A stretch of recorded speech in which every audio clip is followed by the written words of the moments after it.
Major Dhyanchand hockey के जादूगर, जिसे दद्दा के नाम से जाना जाता था, उन्हें हम कितना जानते हैं। झांसी से आने वाले हॉकी के जादूगर ध्यानचंद सूबेदार बाली तिवारी का शागिर्द बना। सूबेदार बाले तिवारी प्रथम ब्राह्मण रेजिमेंट का हिस्सा थे। बाले तिवारी के ध्यानचंद पर नजर पड़ी। बाले तिवारी फौज में भर्ती होने से पहले कभी हॉकी नहीं खेले थे। उन्होंने ध्यान सिंह से हॉकी सीखे और क्या खूब सीखा। न्यूजीलैंड का दौरा हुआ और भारत ने कुल 192 गोल किए, जिसमें से 100 गोल मेजर ध्यानचंद के थे। इस दौरे पर भारत एक मैच हार गया। तब ध्यानचंद से पूछा गया कि आप एक मैच कैसे हार गए। तब ध्यानचंद ने कहा, मुझे लगा टीम में 10 खिलाड़ी हैं, संभाल लेंगे, लेकिन ऐसा नहीं हुआ। अब और आगे ऐसा कभी नहीं होगा।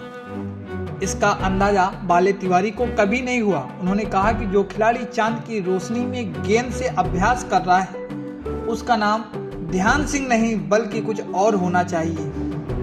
तभी से ध्यान सिंह का नाम ध्यानचंद में बदल गया और पूरी दुनिया उन्हें ध्यानचंद के नाम से जानने लगी। बेहतरीन प्रदर्शन के बाद भारत 1928 के ओलंपिक में पहुंचा और लगातार जीत के बाद ओलंपिक के फाइनल में पहुंचा और भारत ने हालैंड को मात दी और गोल्ड जीता। उसके बाद 1932 के ओलंपिक में भारत एक बार फिर से फाइनल में पहुंचा और आर्थिक संकट से जूझ रहे भारत ने अमेरिका के ओलंपिक में अमेरिका को मात देकर फिर से गोल्ड अपने नाम किया। उसके बाद लगातार तीसरी बार 1936 के ओलंपिक में भारत पहुंचा और हिटलर के सामने जर्मनी को मात दे दी। उसके बाद हिटलर ने ध्यानचंद को आर्मी में बड़े पद पर नौकरी देने को कहा, लेकिन ध्यानचंद ने उसे ठुकरा दिया। कहा जाता था कि ध्यानचंद की हॉकी में जादू था और उनकी हॉकी स्टिक में चुंबकीय शक्ति थी। कई बार तो यह भी कहानी सुनी गई, लेकिन हर बार मन में एक ही सवाल आया कि चुंबक तो धातु को आकर्षित करता है और गेंद में कोई धातु नहीं होती। लेकिन कई बार ऐसा हुआ, आरोप लगे, उनकी स्टिक तोड़ी गई, जांच की गई, लेकिन कुछ भी नहीं पाया गया। इतना ही नहीं, उनके जीवन का एक किस्सा तो वह सबसे मशहूर है।